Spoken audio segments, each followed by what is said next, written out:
दोस्तों आप सभी को दिवाली की ढेर सारी शुभकामनाएं। May this Diwali brings prosperity and happiness in your life. तो दोस्तों लास्ट ईयर भी ब्रैंडन को ऐसा कहा गया था, बहुत सारे लोगों ने कहा था एक्चुअली कि ब्रैंडन को रॉब कर दिया। और ब्रैंडन का खुद का ये कहना था कि मुझे क्यों हराया गया ये चीज़ मुझे पता ही नहीं है। जैसे कि बहुत सारी चीज़ें ऐसी वायरल होती है जजेस की तरफ से कि ब्रैंडन इस बॉडी पार्ट में लैक करते थे, इन सारी चीज़ों में लैक करते थे, बट ऐसा कुछ सामने नहीं आया।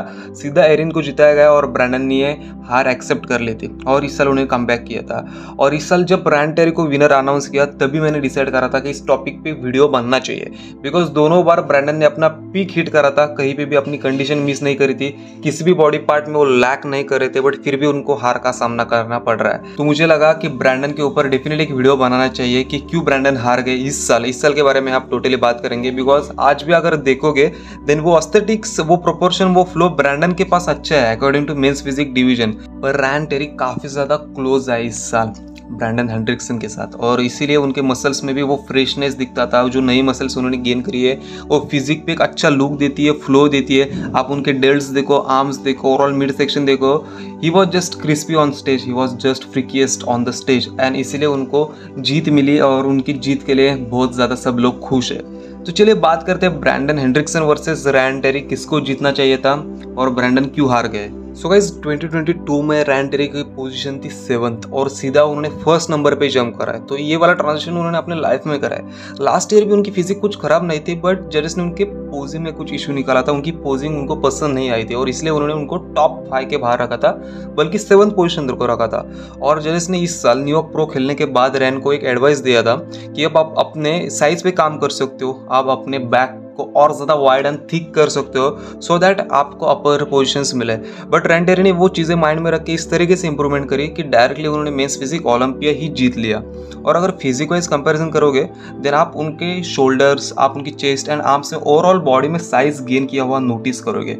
आज के मेंस फिजिक लाइनअप के साथ, बॉडी बिल्डर्स के साथ वो स्टैंड कर सकते हैं। और गाइज अभी उन्होंने एक स्टैंडर्ड सेट करा है मेंस फिजिक में। अगर जो बंदा इस साल मेंस फिजिक के लिए ट्राई करेगा ओलंपिया में आने का, वो फॉलो करेगा, वो चेस करेगा रैन टेरी की फिजिक को, बिकॉज उनके एस्थेटिक्स और उनके जो वर्क इथिक्स होते हैं, उनकी जो बॉडी का स्ट्रक्चर है, फ्लो है, वो स्टार्टिंग से मेंस फिजिक के लिए ही बना है। जब से उन्होंने कम्पीट करना चालू किया है आप नोटिस कर सकते हो कि उन्होंने हर बार अपना पीक हिट करा है, हर बार अपनी एक बेस्ट फिजिक लेके उस स्टेज पे आए। पर जैसे ब्रैंडन ने ट्रांजिशन लिया था थ्रू आउट द ईयर्स, जैसे उन्होंने हर साल खुद को इंप्रूव करा था, इसलिए उनके नाम पे 3 टाइटल्स है। और उसी तरीके से रैन ने भी ट्रांजिशन किया है, बट उन्होंने साइज वाइज इंप्रूवमेंट अभी करना चालू किया। और अगले साल मुझे लगता है कि ये फिजिक और ज्यादा मैच्योर्ड होने लगेगी। जो नए मसल्स उन्होंने गेन करे उसमें फाइबर्स और अच्छी तरीके से दिखेंगे। आप इस फोटो में देख सकते हो एस्थेटिक तो ब्रैंडन के अच्छे है, आप डिनाई नहीं कर सकते इस चीज को। शोल्डर्स वाइड आ रहे हैं, लैट्स आके उस सीरेटस मसल्स को ज्वाइन हो रहे हैं, वो काफी ब्यूटी दिख रही है उनकी फिजिक में। बट स्टिल फिजिक में जो फुलनेस दिख रहा है वो रैन टेरी की फिजिक में दिख रहा है। ओवरऑल फिजिक देखने में काफी अच्छी लग रही है, वेस्ट टाइट लग रही है, और जो जजेस ने डिमांड करी थी उनकी फिजिक में अपर चेस्ट सेपरेटेड लग रही है डेल्स के साथ साथ। मतलब ओवरऑल फिजिक जो होनी चाहिए स्टेज पे, जो एक टॉप बॉडी बिल्डर के पास होनी चाहिए, वो इस साल रैन टेरी के पास थी। और यही चीज का वेट कर रहे थे लोग रैन टेरी से। उनको 2-3 सालों से लोग कह रहे हैं कि आप मिस्टर ओलंपिया बन सकते हो, मेंस फिजिक में आप ओवरऑल टाइटल जीत सकते हो, जस्ट आपको उन बॉडी बिल्डर्स के साथ खुद को स्टैंड करवाना होगा। मतलब इनडायरेक्टली आपको साइज गेन करना पड़ेगा। और मुझे लगता है कि रैन टेरी इज नाउ हियर, और अगले साल मुझे लगता है बहुत ज़्यादा चांसेस होंगे रैन टेरी के ही जीतने के, अगर वो पीक हिट करते हैं। बिकॉज सबसे पहले उन्होंने इंप्रूव किया अपने बैक को, उनके रेयर डेल्ट के साथ उनके लैट्स का जो इंसर्शन हो रहा है, उनके लोअर बैक में जो मास एड ऑन करा है उन्होंने, is just insane and just beautiful to watch. और अगर आप ब्रैंडन की बैक देखोगे देन उनकी बैक सालों से उतनी आती है, थोड़ा सा थिकनेस बढ़ता है, थोड़ी सी विड्थ बड़ी डेफिनेटली है, बट उस तरीके से जो लैट्स आके मिलते हैं लोअर बैक को, वो एक रैन टेरी का इल्यूजन काफ़ी अच्छी तरीके से बनता है। एंड काफ़ी डिटेलिंग में बैक लाई थी इस साल उन्होंने। न्यूयॉर्क प्रो में इतनी ज़्यादा बेहतर बैक नहीं थी, बट बहुत ही ज़्यादा उन्होंने ट्रांजिशन किया बैक के मामले में भी। तो मुझे लगता है overall improved body builder from last year to this year Ryan Terry थे, और इसीलिए उन्होंने जीता। और आपने अविरल भाई का तो वीडियो देखा ही होगा कल रात को, टायलर मैनिन ने जिस तरीके से डेरिक लैंसफोर्ड को पोजेस दिए हार्डी से छीन के, तो उसी हिसाब से उन्होंने रैंडेरी को भी जिताया होगा। बट यहाँ पे मुझे लगता है मेंस फिजिक में उन्होंने सही डिसीजन लिया है, बिकॉज वो बार बार एक वर्ड का यूज करते हैं, फ्लो। आपका एक मसल दूसरे मसल तक किस तरीके से फ्लो होता है। मतलब आप ब्रैंडन की फिजिक देख लो, अगर फ्लो का एग्जाम्पल आपको चाहिए, उनके शोल्डर्स देख लो, उनके आर्म्स देख लो, कोई भी ऐसा बॉडी पार्ट नहीं दिखेगा आपको जो एक और डोमिनेट करता है किसी अदर बॉडी पार्ट को। उनकी बैक भी फ्रंट की फिजिक को मेल खाती है, उनकी चेस्ट, उनके एब्स, उनके शोल्डर, और इसीलिए उनको most proportional men's physique athlete कहा जाता है। तो दोस्तों फ्लो जो डिपेंड होता है वो प्रोपोर्शन पे डिपेंड होता है। तो इस साल वो फ्लो, वो एक्स फैक्टर रैंडेरी के पास था, या फिर आप कह सकते हो कि रैंडेरी ने वो अपने नाम कर दिया। तो गाइज अगर सवाल अभी ये आता है कि ब्रैंडन अगर इस साल जीतते दिन कोई गलत होता, डेफिनेटली नॉट। कहने वाले लोग तो कहते हैं रैंडेरी को रॉब कर दिया, रैंडेरी को जीतना चाहिए था, बट ब्रैंडन वो सारी चीज़ें अपने पास रखते हैं जिसके कारण आप उनको दोबारा मेंस फिजिक ओलंपिया जिता सकते हैं। जैसे कि अगर वो अगले साल कम्पीट भी करते हैं, उन्होंने अनाउंस तो कुछ नहीं किया, उन्होंने अनाउंस किया था कि वो रिटायरमेंट लेंगे इस वाले कॉम्पिटिशन के बाद, बट अभी ऑफिशियल उन्होंने कुछ कहा नहीं है। अगर वो कम्पीट करते हैं देन फिर भी गाइज वो उस साल भी कंपटीशन जीत सकते हैं। वो वाला जज्बा, वो वाला पोटेंशियल उनके पास है, बिकॉज वो मसल्स ग्रुप, वो फिजिक उनके पास है। बट जहाँ तक मुझे लगता है रैंडेरी अभी इसे छोड़ने नहीं वाले। 9 साल लगे गाइज उनको इस पोजीशन पे आने के लिए। लास्ट 9 साल से वो मेंस फिजिक में को इम्प्रूव कर रहे, ट्रांजिशन करे, कंसिस्टेंटली कम्पीट करे। हर एक साल में कम से कम उन्होंने 1-2 कॉम्पिटिशन खेले। सो मुझे लगता है ये अपने आप में बहुत बड़ी बात होती है, बहुत बड़ी अचीवमेंट होती है। और उसके बाद अगर वो विक्ट्री का स्वाद लेते हो देन उस विक्ट्री की बहुत ज़्यादा कीमत होती है। जैसे कि मेरे अकॉर्डिंग एरिन बैंक्स ने डायरेक्टली आके सेकंड पोजीशन ग्रैब कर लिया, अगले साल उन्होंने जीता, और फिर अगले साल वो हार गए, सीधा थर्ड पोजीशन पे गए। उनको उस विक्ट्री की उतनी ज़्यादा वैल्यू नहीं होगी जितनी रैंडेरी को होगी, बिकॉज रैंडेरी ने लास्ट 17-20 सालों से वर्कआउट किया है, ट्रेनिंग करी है, बॉडी बिल्डिंग करी है, और 9 साल के बाद फाइनली उनको वो पोजीशन मिलती है, डिजायर्ड पोजीशन जिसके वो हकदार थे।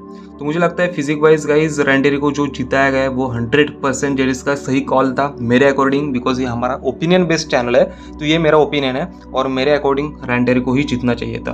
और अगर बैक की हम बात करते देन गाइज बैक में भी ह्यूज इंप्रूवमेंट करे थे रैंडेरी ने। पोजिंग वाइज भी आप देख सकते हो, रैंडेरी की पोजिंग भी इस साल काफ़ी ज़्यादा कॉन्फिडेंट और काफ़ी ज़्यादा स्माइल के साथ वो पोज हिट कर रहे थे। जो जजेस ने उनको इंप्रूवमेंट करे थे, जो चेंजेस करे थे, उन्होंने किए थे 100%। आप पोजिंग में देख सकते हो, उनके पोजिंग में हर एक वो चीज़ रिफ्लेक्ट होती है एज ए चैंपियन, कैसे पोज करना चाहिए, कैसे स्टेज प्रेजेंस होना चाहिए। सो मुझे लगता है रैंडेरी ने ये मुकाबला चारों साइड से जीता है, चाहे वो कंडीशन हो, चाहे वो ओवरऑल पैकेज हो, चाहे वो स्टेज प्रेजेंस हो, और चाहे वो एक मेंटालिटी हो, मेंस फिजिक, एक माइंडसेट हो, एक बिहेवियर हो, बिकॉज उनकी काफ़ी ज़्यादा वैल्यू करते हैं वो लोगों की, इस स्पोर्ट की। जैसे उनको विनर अनाउंस किया था, उन सारे बॉडी बिल्डर्स को जाके उन्होंने शेक हैंड किया था। सो यही दर्शाता है कि आप कितनी ज़्यादा इज्जत करते हो दूसरों की, अपने पोजीशन की और अपने स्पोर्ट की। तो गाइज इसीलिए मुझे लगता है एक सही एम्बेसडर है वो मेंस फिजिक टाइटल के अभी, और अभी अगले 1-2 साल तक वो डेफिनेटली रह सकती है, वो बात उनके फिजिक में। बट आप एक नोटिस करो, हर साल अभी ओलंपिया चैंपियन चेंज होता जा रहा है, जैसे कि मेंस ओपन में भी देख लेना। बट जहाँ तक मुझे लगता है अगले साल डेरिक लैंसफोर्ड और ज़्यादा इंप्रूव करके आएंगे और वो दोबारा रिपीट कर सकते हैं। But I don't know about classic physique and men's physique, because classic physique में क्रिस बमस्टेड के काफ़ी क्लोज थे रैंड, बिकॉज क्लासिक फिजिक में क्रिस बमस्टेड से बहुत ज़्यादा क्लोज थे रेमंड डिनो। बैक में तो जजेस काफ़ी कंफ्यूज हुए थे और इसलिए वो उनका बार बार कंपैरिजन कर रहे थे और वो उनकी पोजीशन स्वैप भी कर रहे थे। सो मुझे लगता है अगले साल क्रिस बमस्टेड भी इंप्रूव करके आएंगे, डेंसिटी पुट ऑन करेंगे फिजिक पर, और जो लैट्स में उनकी विड्थ रिड्यूस हुई थी वो 100% उस पर फोकस करेंगे। एंड नेक्स्ट ईयर गाइस मुझे लगता है उनका एक बेस्ट शेप देखने मिलेगा। So now it's time about men's physique. So now let's talk about men's physique. तो दोस्तों मेंस फिजिक मुझे लगता है कि ब्रायन टेरी अगले साल दोबारा रिपीट कर सकते हैं, टाइटल अपना जीत सकते हैं दूसरा। और जैसे हार्डी चुपन के साथ भी हम एक्सपेक्ट कर रहे थे इस साल, बट उनके बारे में अनफॉर्चुनेटली ये चीज़ हुई नहीं। बट देखते हैं अगले साल क्या आउटकम आता है तीनों कैटेगरी में।